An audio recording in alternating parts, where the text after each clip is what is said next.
Okay, the steps toward a CBA.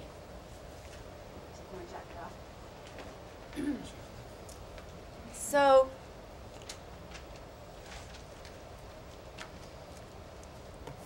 I would say before even the decision-making step, we have to know that there's a project, and we have to know that there's potential to win, and we have to know that, that there's a decision-making process we can intervene in.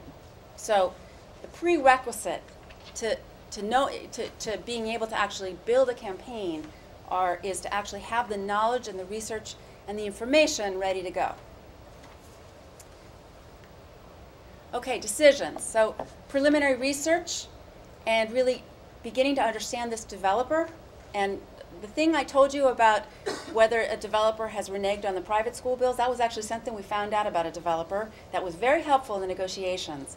You know, we go through tax records, we go through lawsuit, through legal filings before we're about to start negotiations. We want to know everything there is to know about this developer that we are going to be engaging with. And then, of course, a beginning of a community organizing plan. That could be, hitting 1,000 doors around the potential project with a survey. It could be organizing a community forum, the beginning of an organizing plan. Okay, building community power. I talked a little bit about a coalition.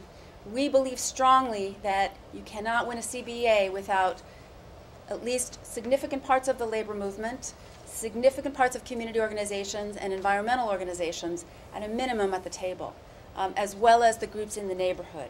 And the more we think about who really should be at the table, even though they may not be the conventional partners, the stronger we are and the more effective our ultimate CBA has been. And that's from a lot of practice. Analyzing the project, and then determining community needs and formulating demands. And that goes along with beginning to get the coalition to gel. And there's a whole process. And all for one and one for all, what that means, and getting people to be honest about, are they going to be ready to cut and run when they get their piece of the deal, right? Most people think, I'm not really committed to these people. I don't really like them. I just want to get my, my community park or my project labor agreement, right? Or my lead standards for the buildings. And so a really crucial part is building the trust and then formulating the demands. And there's a big difference between the initial demands and what the final agreement is going to look like. So when we start organizing around a CBA, we line the walls with every possible thing that people can come up with. We can divide, sometimes we divide up into committees based on the issue areas. Sometimes we do it all together. And we pulled together that list of, I think Maria will tell you, I think we had initially, for the LAX CBA, we had 140 original demands. And each one was significant.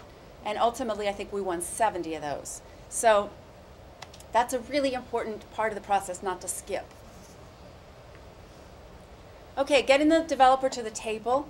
If you've done your job in terms of analyzing your political power, oftentimes you can get your city council member to get the developer to the table, or the redevelopment agency to get the developer to the table, or sometimes it takes more. It takes filing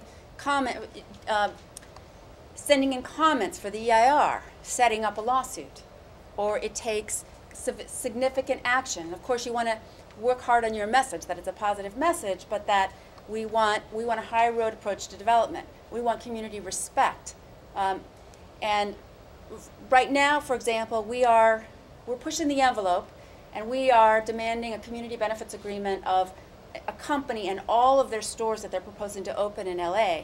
The company is a huge British company called Tesco, and they are coming into Southern California, proposing to open 200 grocery stores at once.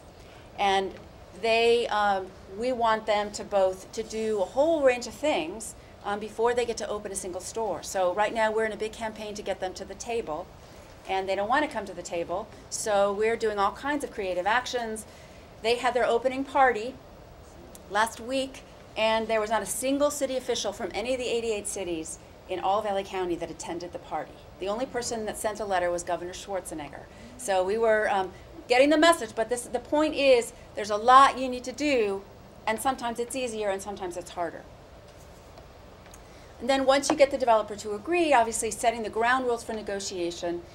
I've never seen a negotiation that takes shorter than months. If there's one negotiation I can remember, the Ballpark Village CBA in San Diego, I think they did the negotiations in about 6 weeks, but they met every single day for hours. I mean, it was one of those things you don't want to do because, you know, to be able to go and check back with your people, because you can't have 1,000 people sitting at the table negotiating a community benefits agreement, right? You have to select your negotiators, so there needs to be some process of checking back and forth and meeting with the coalition and strategizing. So setting ground rules, recognizing that, you know, the developer wants it right like that, right? Because they want their project through quickly. And it's not going to happen that quickly, but we recognize developer, we want to get to a win-win, so we're going to do this as fast as we can. And the other thing in terms of ground rules for negotiations that I found important is that lawyers do not negotiate. The developers almost always want to have their lawyers do the negotiations.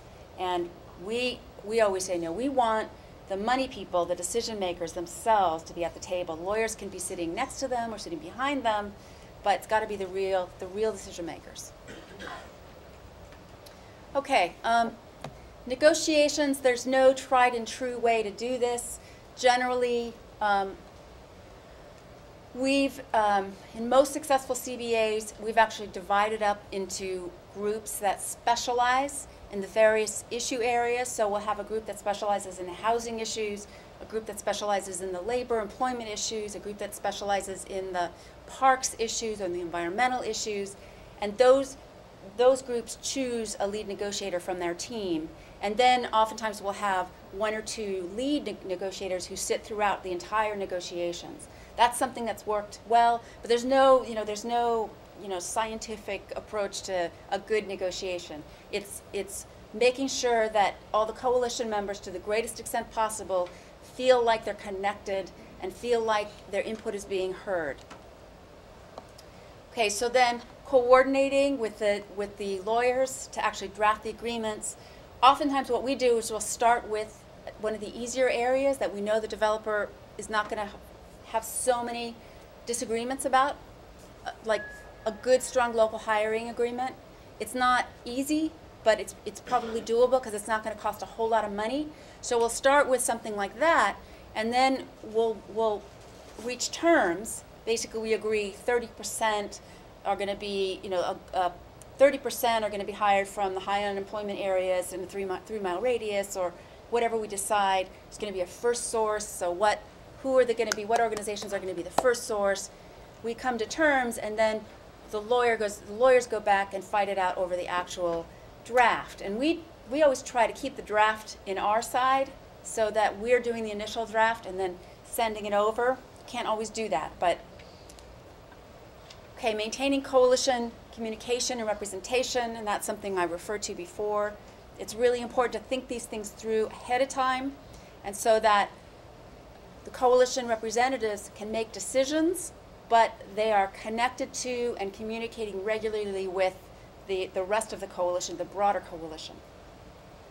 And then building power beyond the negotiating table, because you're not going to get everything you want just by asking, right? You're going to say, we want living wage across the board. We want every single job on this project to be living wage. And there's only one developer that's ever said yes to that. And so you have to, how are you going to build enough power? Obviously, you have to figure out what's going to be an acceptable negotiation or compromise, but then what do you need to do? So sometimes you break off at the table. So what do you need to do to get them to come back, to get them to be more open? And that's, again, creativity and thinking strategically and thinking about politics and